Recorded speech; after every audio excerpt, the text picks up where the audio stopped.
8 p.m. Eastern, till 11, right here on the Tan Talk Network. See you there. This is the Tan Talk Radio Network.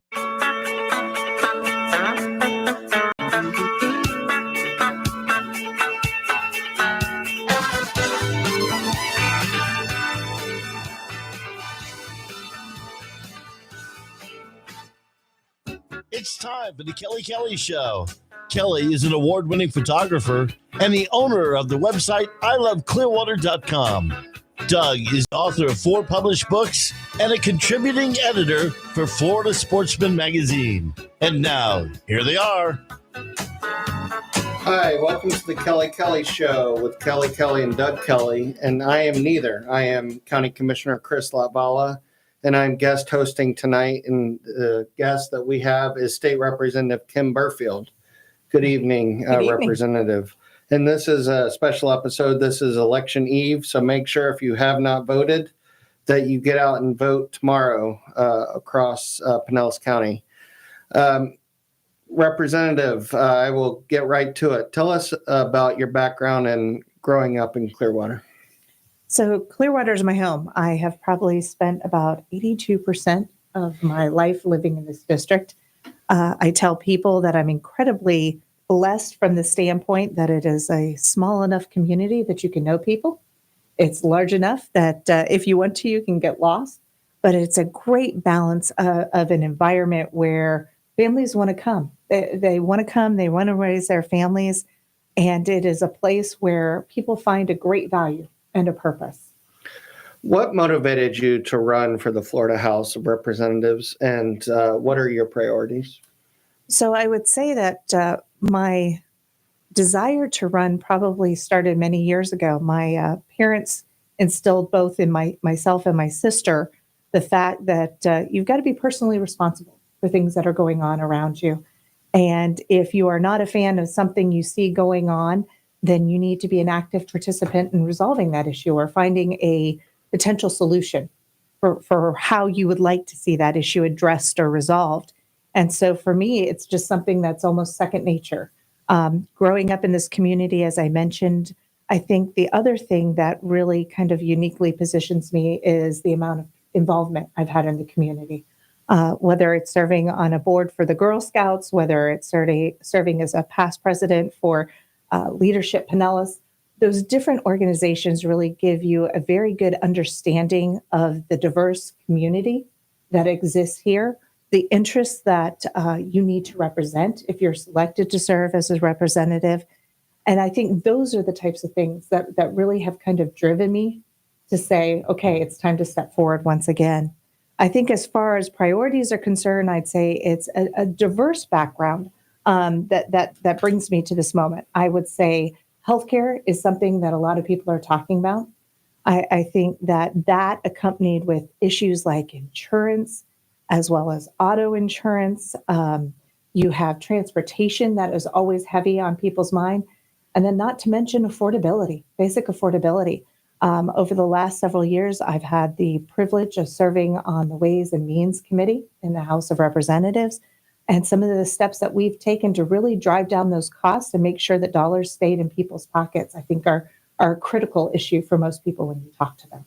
So you grew up in Clearwater, but you did move away for a few years after high school, and you attended the greatest university in Florida. Charge on. Can you touch on that experience and why UCF is the best university in Florida? In the state of Florida. I was very fortunate when I chose to go to the University of Central Florida. It was a little bit smaller than it is today, by no means. It was an enjoyable experience. It was one of those things I just felt at home when I got on the campus. It was a very welcoming community. The faculty were inviting. They wanted to encourage you to achieve whatever goals you were setting in front of yourselves.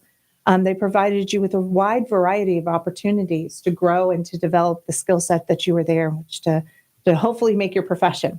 And so from that standpoint, it was definitely a place I wanted to go. The reason why I ultimately decided to go to the University of Central Florida is one that makes my mother cringe. They had a football team. And just this past weekend, fortunately, they were able to get that football team moving in the right direction and having a very successful game. Yes, ma'am. You touched on it a little bit, but how do you plan to address the growing housing crisis and really the overall affordability crisis in Florida? So I think there's a number of things that are in front of us from that standpoint, Chris. When you think about affordability, as I mentioned, I had the opportunity to serve on the Ways and Means Committee. We were able to do tax reductions. I think anytime that we can make sure that we keep dollars in people's hands or pockets, it is the best way to make sure that we're making things more affordable for them. So whether you're talking about something like diapers or baby wipes, whether you're talking about adult hygiene products, all those types of things, when you eliminate certain taxes that are associated with those products that are necessities in people's lives, you're just giving them a little bit extra money that stays in their pocket. I think something else we were able to do this year, which was a little bit of a different approach and actually ties to something else I had mentioned, and that was we said we were going to make sure that anybody who was a homeowner and had homeowners insurance would not have to pay the premium tax on their homeowners insurance this year. So once again, giving back to people in a time when we were trying to drive those costs down to make things more manageable for them. So I think those are a couple of things. Probably the third thing I would mention as far as affordability is you have a lot of small businesses in Pinellas County. We're very blessed that way. And those small businesses have a renter's tax that they're paying on commercial property. One of the things that the legislature has been working on for the last several years is trying to eliminate that tax altogether. We have been able to bring that down to about 2.5% and hope to eliminate the remainder of it in the next year. So that, once again, will just give back to not only those small business owners, but also for the individuals who are purchasing those products, because, of course, prices like that are things that get passed along in the cost of the goods that they're selling. You have served in various roles in healthcare, one being as a former Deputy Secretary in the Department of Health. Yes. How can you use that experience to improve access to affordable healthcare? So I think there's a variety of different things that as you talk about healthcare, you have to take into consideration. One of those things that as I have worked not only in government healthcare, but nonprofit, hospital healthcare, government-sponsored program, Medicaid program, they've all taught me different aspects of the industry. When you talk about something like Medicaid, I think one of the things that we proposed this year and we'll be fighting for in this upcoming year is to look at transparency associated with the Medicaid budget. A lot of people don't realize that of the $117 billion budget that the state has, $20 billion of that, $20 billion of a $117 billion budget goes to Medicaid. But we don't have necessarily the right checks and balances from the legislative standpoint to look at what the outcomes are and how those dollars are actually being utilized. So if you were to say to me, are those dollars being utilized in the best manner, or could they be reallocated in a more effective manner? I couldn't honestly answer that question at this moment. So looking for that transparency that is associated with healthcare, I think is one of the things we definitely can take steps to do that experience has given me the knowledge to foresee. I think another thing, a very dear friend of mine went through an organ donation need. And that really taught me a lot about the organ donation process. A lot of people think about things like pre-existing conditions and why does that matter? Well, in these types of situations, we have a unique scenario where if somebody were to donate, let's say you were in need of a kidney, for example. If I were to donate that kidney, I would then be considered to have a pre-existing condition, even though I'm trying to do something for the good of a friend or somebody who I care about and want to see that positive outcome. So I think there's a number of different things that can be applied that really will help improve our healthcare in the state of Florida. Yes, ma'am. Well, we are going to be taking a break, but when we come back, I want to talk about two of the greatest folks that have ever called our city home. But we will be right back. This is Chris Labala and Kim Barfield in the Kelly Show. This is the Tan Talk Radio Network. In 1955, the law firm now known as Pernick, Caulfield, Averill, and Noyes made a decision. Instead of taking whatever cases came through their doors, they decided to focus specifically on personal injury. 64 years later, the law firm is one of Clearwater's longest-running personal injury firms. Available 24 hours a day with offices in Clearwater and throughout Tampa Bay, they're ready to put decades of experience to work for you if you or a loved one has been injured in a car accident or injured due to someone's negligence or recklessness. If you feel overwhelmed, uncertain, or unsure about your next steps after being involved in an accident or after a loved one sustained serious injuries due to someone else's negligence, call Pernick, Caulfield, Averill, and Noyes at 727-796-8282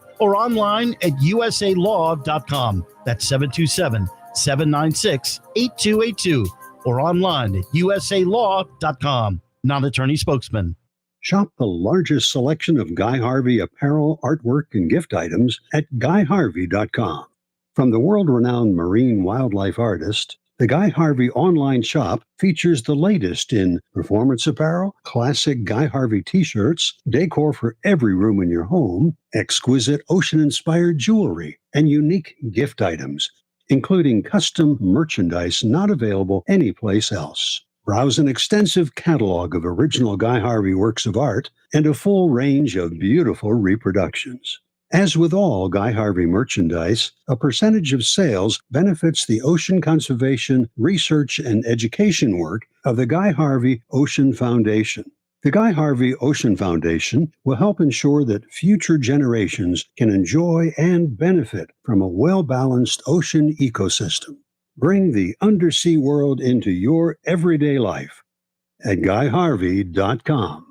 Just about everyone is fascinated by the mafia. Books and movies like The Godfather, Goodfellas, Casino, and many others became bestsellers and box office hits. Did you know that a century ago, mobsters like Al Capone discovered Florida's tropical climate and sparse law enforcement? Mafia bosses from around the nation began setting up illegal operations in Florida. Now, for the first time, a new book titled Sunshine State Mafia, A History of Florida's Mobsters, Hitmen, and Wise Guys provides vivid stories and never-before-seen images of dangerous criminals who settled in Florida full or part-time. Written by renowned author Doug Kelly, Sunshine State Mafia exposes the hidden history of the mob throughout the state and includes Doug's own brushes with crime figures. Sunshine State Mafia is available at all major book retailers, or obtain a signed copy by calling 727-724-4949 or email sunshinestatemafia@gmail.com. What do the most successful companies have in common?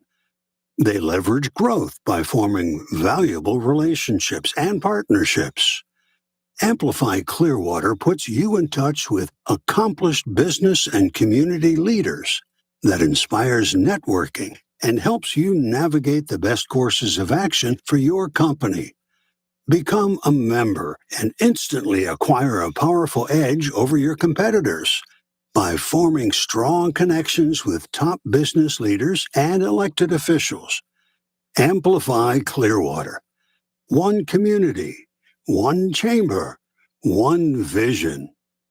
Contact us at amplifyclearwater.com or call 727-461-0011. That's amplifyclearwater.com.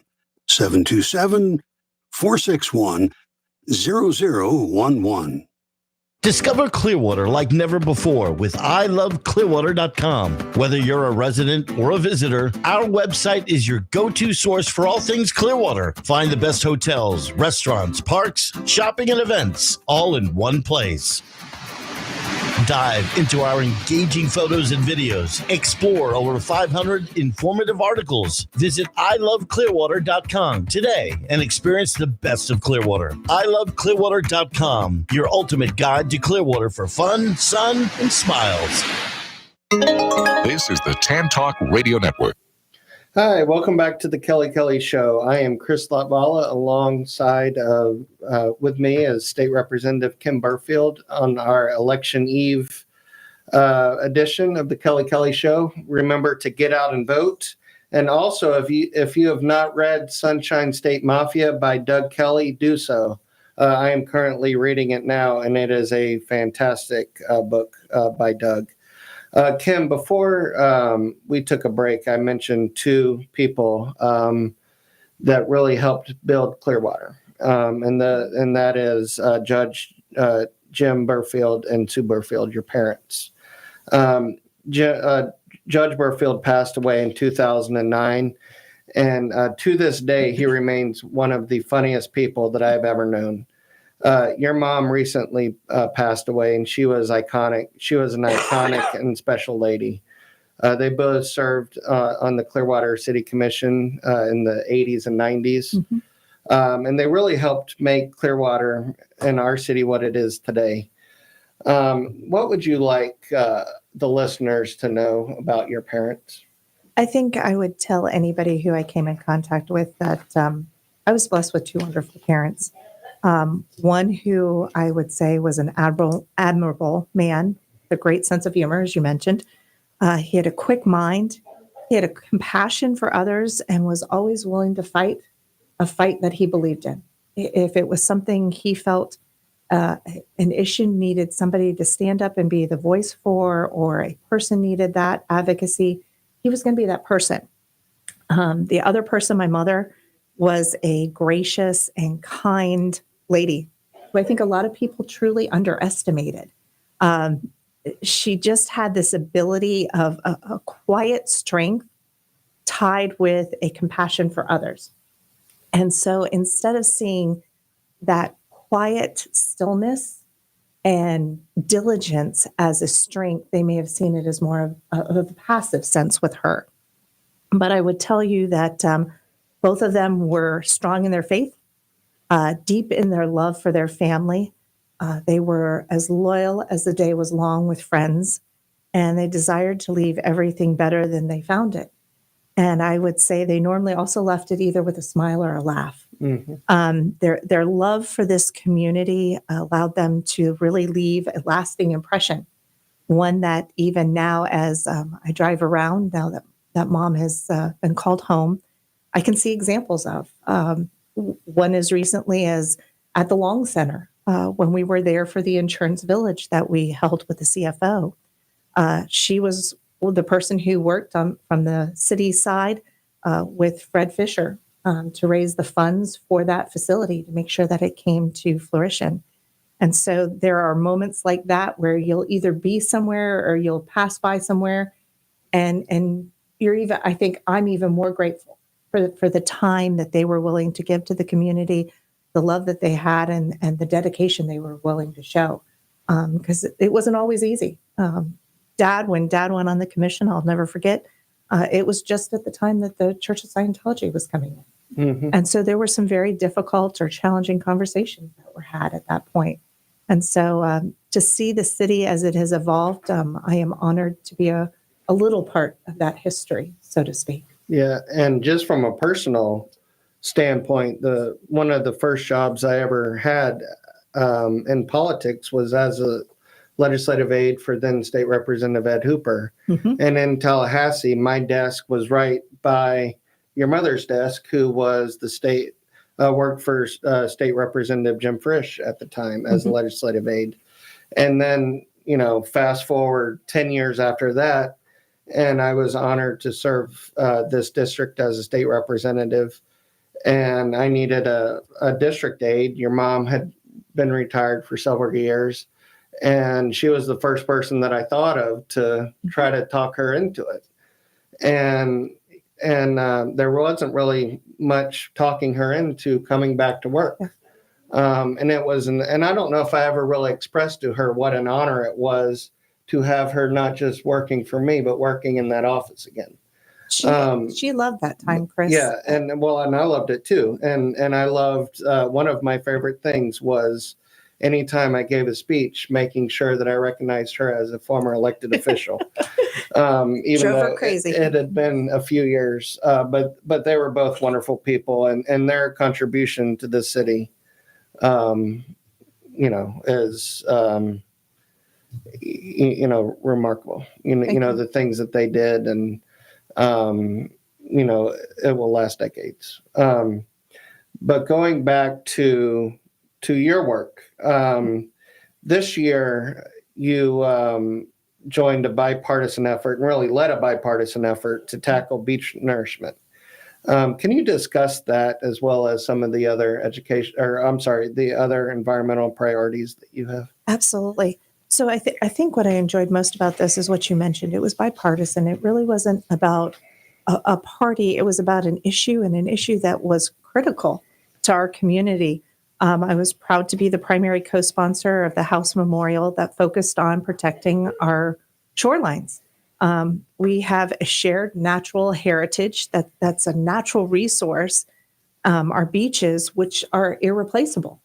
And so because of a position that the Corps of Engineers had taken, we were in a position that unfortunately was putting some of our citizens in a position that they would have had to have forfeited private property that they had paid for. And so that was just not something based on my belief system that I thought was right. And so I was excited when I saw this proposal and was happy to jump on it to make sure that we could do our best to preserve and renourish those beaches. Another, I think, issue that I would talk about was the sampling of beach waters. A lot of people don't think, I remember going to Clearwater Beach when it was truly clear water. I remember placing my feet in the water, and you could see your feet as clear as if they weren't in the water. And this was something that was brought forward by one of the House representatives from South Florida.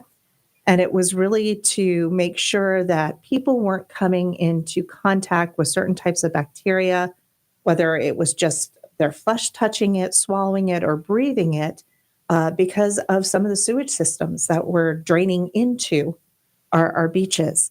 And so it was a piece of legislation I was excited to be a part of. It was focused on streamlining the process to notify the public so that they knew what was going on and they could act in their best health interest. Something, unfortunately, that was vetoed by the governor, but I would anticipate will probably be coming back in the next year. Yes, ma'am. So another big topic, education. Of course. Obviously, as many students as possible need to go to UCF. I agree with you. But beyond that, how do you think Florida is doing with education? There have been a lot of reforms that even predate your time in the legislature. But how do you think we're doing in that regard, and also with teacher pay? So if you talk about teacher pay, if you look at the increases, there have been some significant or almost historic dollars that have been allocated towards teacher pay. I believe in the last year it was $1.25 billion. When you think about that, yes, we are a state, but not just a community, but that's a significant amount of money.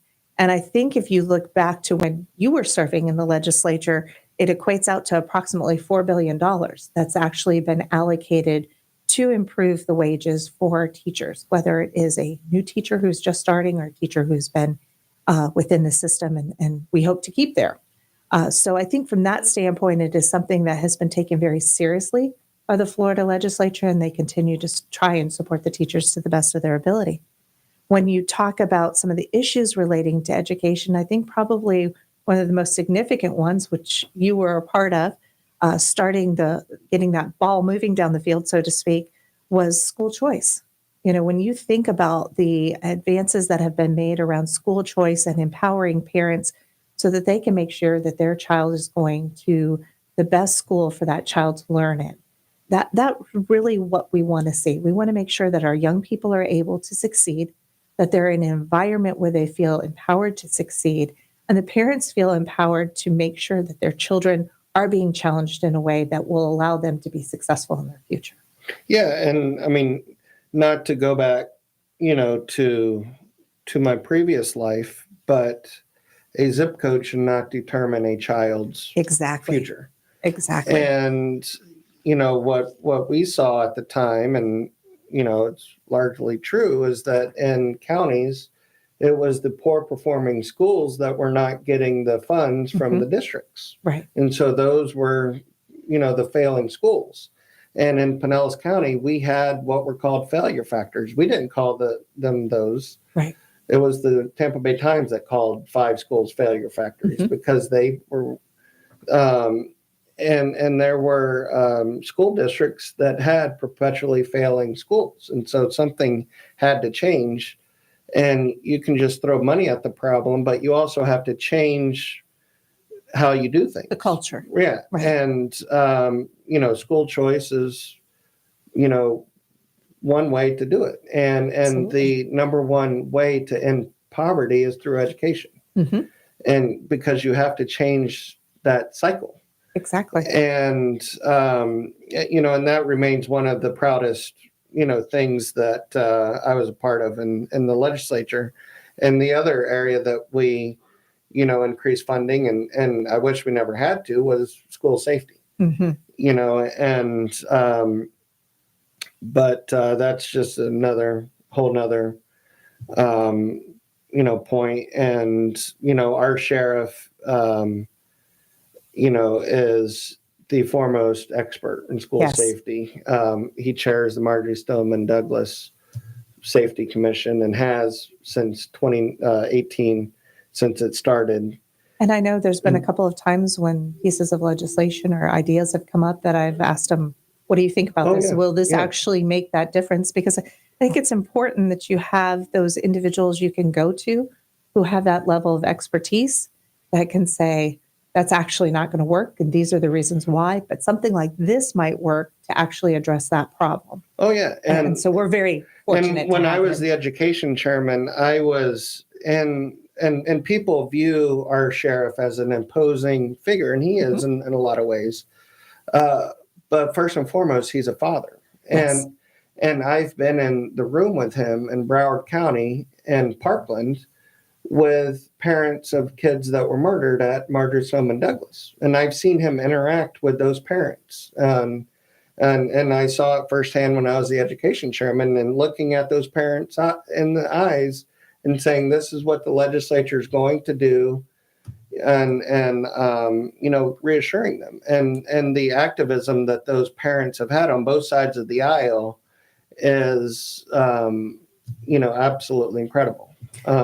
Well, and I think that's the part you have to love about this process, Right. is that you do have differing sides, and having those conversations and those dialogues about issues like that Right. are hard. Right. Because you're talking about young people. I mean, Oh, you're yeah. talking about it being personal. People say it's not personal. Of course it's personal. Yeah. And so having that interaction is critical to making sure that you get those best outcomes. Right. On, Valentine's Day, parents that kiss their kids goodbye never saw them again. I can't even fathom. And I believe was the most preventable school shooting or the most preventable mass shooting period in American history.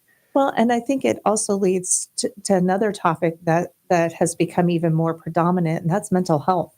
Yeah. I mean, when you consider the impact that we're seeing around mental health, it's one of those things where a lot of strides have been made to really diminish or eliminate the stigmatism that is associated with it. But we still have a long way to go.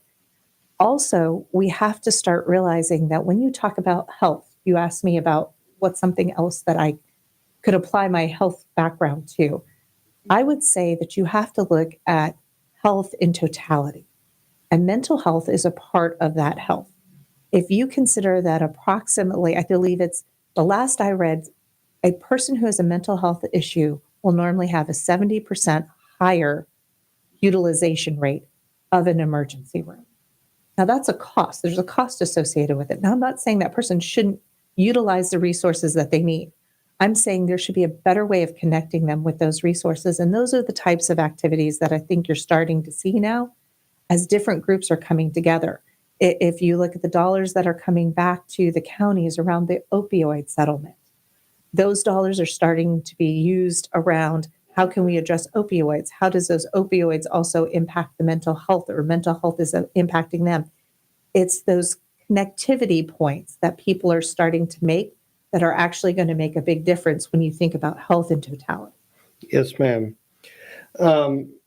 Another issue facing Florida is our, diversifying our economy.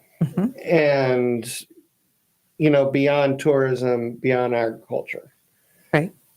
Tourism is our number one economy in Pinellas County. But we just had a couple hurricanes that, there's concern that that's going to, really hurt our local economy. What strategies will you pursue to create more high-paying jobs and diversify Florida's economy? I think one of the things we need to think about, to your point, there are traditional industries that just naturally have aligned with Florida and our history.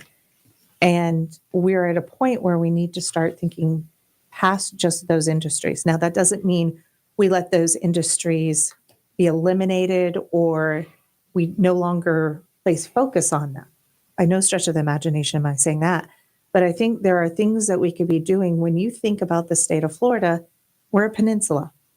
So one of the things that we could actually be looking at is our supply chain. How could we be more effectively that intermediary that is bringing in supplies into the state of Florida and distributing them in an effective manner where it's allowing not only the state to prosper from the standpoint of the fiscal component, but allowing it to also drive other businesses to our area. A good example would be manufacturing. Is there an opportunity to further manufacturing where some of those high-paying jobs are going to be aligned with that, where there's a natural transition of then exporting them to the rest of either the United States, the Southeast, or the world for that matter. So I think there are certain industries that we need to be looking at that may not have been traditional to us, but when you consider what other states around us are doing, for example, Georgia, what Savannah tried to do in their port, where they tried to basically place an inland port in the state of Florida, which would have become almost a bottleneck that would have prohibited us from naturally just allowing the flow of products to go through the state. Fortunately, that didn't happen, but it was a good warning for us. It was a good indicator to say, wait a minute, do we have an opportunity here that we're not taking full advantage of? Yes, ma'am. Well, it is time for another break. I am Chris Latvala alongside State Representative Kim Burfield. We will be back. This is the Tan Talk Radio Network. In 1955, the law firm now known as Pernick, Caulfield, Averill, and Noyes made a decision. Instead of taking whatever cases came through their doors, they decided to focus specifically on personal injury. 64 years later, the law firm is one of Clearwater's longest-running personal injury firms. Available 24 hours a day with offices in Clearwater and throughout Tampa Bay, they're ready to put decades of experience to work for you if you or a loved one has been injured in a car accident or injured due to someone's negligence or recklessness. If you feel overwhelmed, uncertain, or unsure about your next steps after being involved in an accident or after a loved one sustained serious injuries due to someone else's negligence, call Pernick, Caulfield, Averill, and Noyes at 727-796-8282 or online at usalaw.com. That's 727-796-8282 or online at usalaw.com. Non-attorney spokesman. Shop the largest selection of Guy Harvey apparel, artwork, and gift items at GuyHarvey.com. From the world-renowned marine wildlife artist, the Guy Harvey online shop features the latest in performance apparel, classic Guy Harvey t-shirts, decor for every room in your home, exquisite ocean-inspired jewelry, and unique gift items, including custom merchandise not available anyplace else. Browse an extensive catalog of original Guy Harvey works of art and a full range of beautiful reproductions. As with all Guy Harvey merchandise, a percentage of sales benefits the ocean conservation, research, and education work of the Guy Harvey Ocean Foundation. The Guy Harvey Ocean Foundation will help ensure that future generations can enjoy and benefit from a well-balanced ocean ecosystem. Bring the undersea world into your everyday life at GuyHarvey.com. Just about everyone is fascinated by the mafia. Books and movies like The Godfather, Goodfellas, Casino, and many others became bestsellers and box office hits. Did you know that a century ago, mobsters like Al Capone discovered Florida's tropical climate and sparse law enforcement? Mafia bosses from around the nation began setting up illegal operations in Florida. Now, for the first time, a new book titled Sunshine State Mafia, A History of Florida's Mobsters, Hitmen, and Wise Guys provides vivid stories and never-before-seen images of dangerous criminals who settled in Florida full or part-time. Written by renowned author Doug Kelly, Sunshine State Mafia exposes the hidden history of the mob throughout the state and includes Doug's own brushes with crime figures. Sunshine State Mafia is available at all major book retailers, or obtain a signed copy by calling 727-724-4949 or email sunshinestatemafia@gmail.com. What do the most successful companies have in common? They leverage growth by forming valuable relationships and partnerships.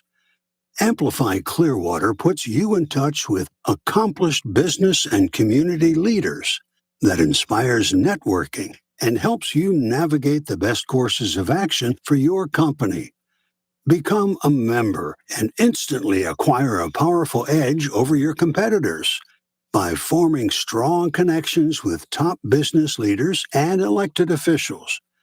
Amplify Clearwater. One community, one chamber, one vision. Contact us at amplifyclearwater.com or call 727-461-0011. That's amplifyclearwater.com. 727-461-0011. Discover Clearwater like never before with iloveclearwater.com. Whether you're a resident or a visitor, our website is your go-to source for all things Clearwater. Find the best hotels, restaurants, parks, shopping, and events all in one place. Dive into our engaging photos and videos. Explore over 500 informative articles. Visit iloveclearwater.com today and experience the best of Clearwater. iloveclearwater.com, your ultimate guide to Clearwater for fun, sun, and smiles. This is the Tan Talk Radio Network. Welcome back to the Kelly Show. I am Chris Latvala alongside State Representative Kim Burfield. Tomorrow is a very important day. Get out and go vote. Representative, one of the things that comes with any elected position is criticism. Of course. And that makes our political system the greatest political system on the face of the earth, is people Absolutely. being able to exercise that freedom. One of the criticisms that often is facing the legislature and of course yourself is that the legislature has tackled the so-called culture war issues. Mm-hmm. The biggest being banning biological boys playing female sports. What was your opinion on that, and what do you think of criticism overall of the culture war stuff? So I think I would start by saying I agree with you. I think the process that we have, while not perfect, is one that we should be proud in, because we have the ability in which to share dissenting views. And that conversation, as I mentioned earlier, is what really gives us the best outcomes or the best policies that get developed. In regards to your specific question associated with the sports, I think what I would share as I looked at it is sports is always a polarizing topic which impacts people through intense emotions. We've kind of joked about the fact that UCF just had a win and we were excited about that. But there was frustration that also came along with that. I think fans choose to live vicariously to some degree through their chosen sports team or the sports figures that they like and they appreciate. Given that passion, you are going to see some level of controversy that can lead to strong debate. And as with a lot of these types of issues, there was strong debate around this issue, especially if there is a presumption that fairness has been jeopardized. And when you look at this specific topic, the concept of fairness is the justification for dividing sports out between a category of males and female, so to speak. So you have male sports or women's sports. Now, they both may be playing soccer. They both may be playing baseball. But they're divided out because of that. If you look at world records, it shows that males consistently perform better in sports. It is the way we are physiologically actually constructed. It is not something that necessarily changes automatically if there is a decision to choose to change your sexuality for whatever reason you choose to do that. So the debate really is about fairness. And just like I think about a wrestler. So wrestlers, while they may be all men in this situation, they're divided out by their weight to make sure that there is a fair competition that is going to occur between the two individuals who are competing. To me, this is what that issue is really about. It's about ensuring that there is a fair, competitive field that two individuals or several individuals have prepared themselves to actually compete in. Yeah, and when I was in the legislature, I was lucky enough to never serve on a healthcare committee. So I was almost the opposite of you. Mm-hmm. The only time I ever dealt with anybody, any member of the healthcare committee, was this bill, because that we had to, understand. We dealt with, Of course. Obviously the education committee, but one of the other committees was the healthcare committee, so we could understand, the differences, physiologically between, female athletes and male athletes. And I remember at the time, I don't know if this is still accurate, and it probably is not because it's been a couple of years, but at the time, Allison Felix was the fastest woman in America, Olympian athlete. But there was like 100 boys in high school. The top 100 boys in high school were faster than she was. Exactly. And so, and that's why it was called the Fairness in Women's Sports Act. And I think that's part of what, regardless of what you're talking about in life, that is something that I think most people would say fundamentally they would agree with. Right. They want to know that the field or whatever term you want to use is fair. Right. They have a fair opportunity to pursue a job. They have a fair opportunity to get an education. We talked about to get a choice. scholarship. Exactly. And so to me, when you think about that issue based around that component, that's what, to answer your question, really drove my decision as to how I voted on the issue. Yes, ma'am. So tomorrow we've talked about this big day in America. Yes. Absolutely. Currently, 60% or so of Pinellas County has exercised their right to vote. It's fantastic. Tomorrow will be a lot higher than that, hopefully. What measures will you take to ensure voting rights and election integrity exist in Florida? So I think we've taken a number of steps to try and make sure that that occurs. About a year ago, a bill was signed into law that requires the voter rolls be reviewed annually and updated. You mentioned my mother recently passed away, so in this upcoming year, her name should roll off of that the voter roll. Strengthening the ID requirements, I think that's important. I had a friend who mentioned that when he went in to actually try and vote, he was challenged on his signature. You look at the fact that they have established an investigation office for the state of Florida to look at accusations that are being made around the election process. increasing penalties that are associated with fraudulent acts or violations of law. Some of those are all steps that we have taken. I think the only way to some degree that we may ever get back to a point where somebody says this is the best integrity that you can have is when everybody has the ability to go to the polling precinct, to cast their vote. Here's my ID. And it's whether it's a day off for everybody or whatever that may be, it's creating that moment in time where everybody can go to the polls. Right. We have the right to vote because of those who serve. Yes, absolutely. How do you plan to support veterans and active military members in Florida? So I'm proud to say that the Florida legislature has been very active in this area. You would think it would not be necessary, but one of the pieces of legislation we actually passed in the last year was a piece of legislation that made sure that public school students will learn the importance of what Veterans Day is. The fact that we have to teach young people what that is a tragedy. That is something I remember as a young girl, you learned, that was something that was instilled by your family. But that was a part of House Bill 1329, which really also focused on expanding program benefits. So one of the things that was created as a part of that piece of legislation was Florida is for Veterans. And it's a nonprofit organization to help the transition of veterans back into civilian life. There are a variety of programs that are also tied to employment and training that was associated with that piece of legislation.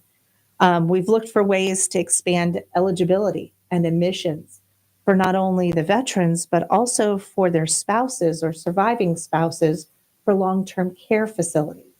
That doesn't sound like something significant, but if you've ever had somebody or been around somebody who has tried to get into one of those long-term care facilities, it is a challenge to actually achieve that. Another piece of legislation, I think this was probably one of my favorites, was the fact that we took Veterans Day from Veterans Day to Veterans Month. The fact that there were certain holidays or events that were being recognized for something longer than our veterans just seemed tragic to me in comparison. The last thing that I'd probably comment would be homestead exemption. We focused on the eligibility for disabled veterans and surviving spouses to be able to obtain a certain property tax exemption, which, as you can appreciate, especially here in Pinellas County, is something that's very important for those individuals who are trying to survive on very tight means. Yes, ma'am. So serving in the legislature, you kind of balance between passing laws that affect the entire state with serving your local community. A lot of times that's budget projects and things that you want to do back home. So can you talk a little bit about how you balance that and how you will balance the needs of Pinellas County with the priorities that you'll have in the state legislature? So I joke with people, I call this my second tour of duty. As you know, I served in the legislature from 2000 to 2006. And something I started the first year that I was serving was a vote sheet where we would actually, by item or by bill number, tally the number of constituents who would reach out to us. So we had some people who were outside the district as well as constituents who were contacting us.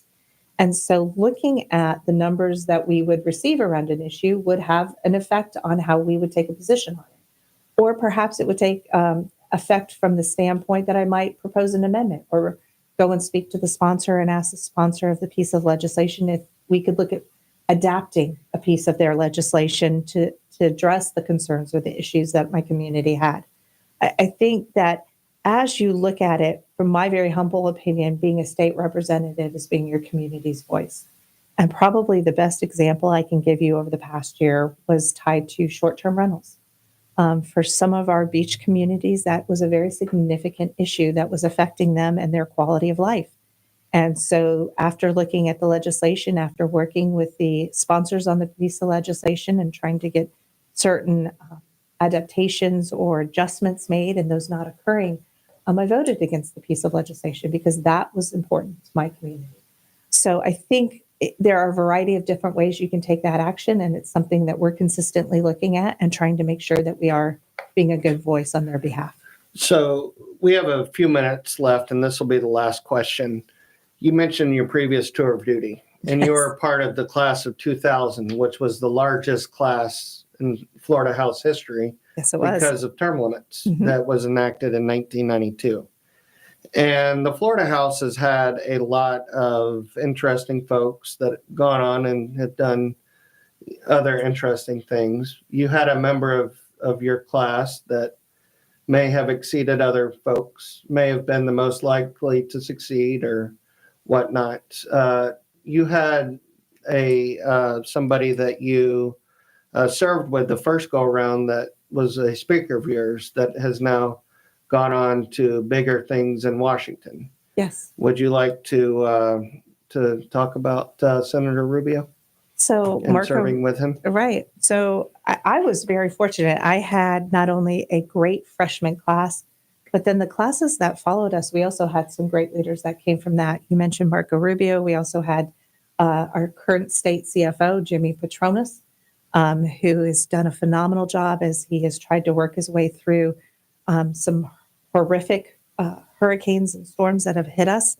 I think one of the qualities that both of those gentlemen had, especially Jimmy, was the fact that they cared. That it was really about the people that they were trying to serve, and they wanted to make sure that they were taking care of them. Just this morning, I know that CFO Petronas had a press conference around the fraud that is happening. He and I have had conversations around some of the challenges that mobile home park owners, as well as the residents, are having as they are trying to come back from the aftermath of the storm. But I think if you look at them, that is probably one of the common traits they have, is that desire to take care of people and to make sure that they are making a difference in people's lives. It's an important one to have. Yeah, definitely. Well, we have about another minute or two. Okay. If you want to talk about UCF football, we could talk about your sister Christy. I don't know. I don't know that I have that much of a death wish. Is there any interesting stories growing up in Clearwater?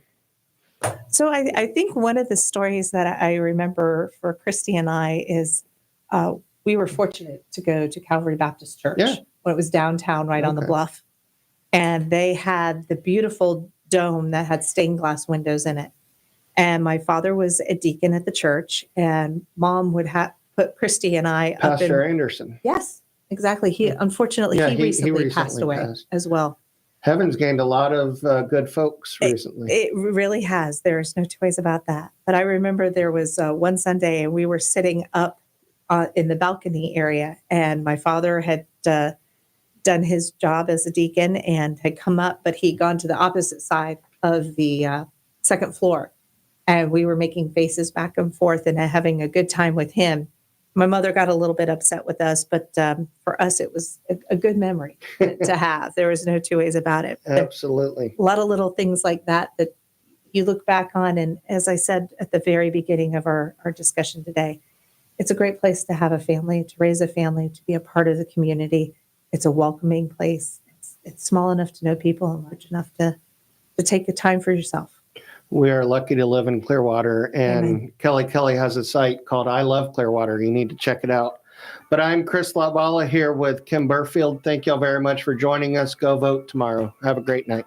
Thank you.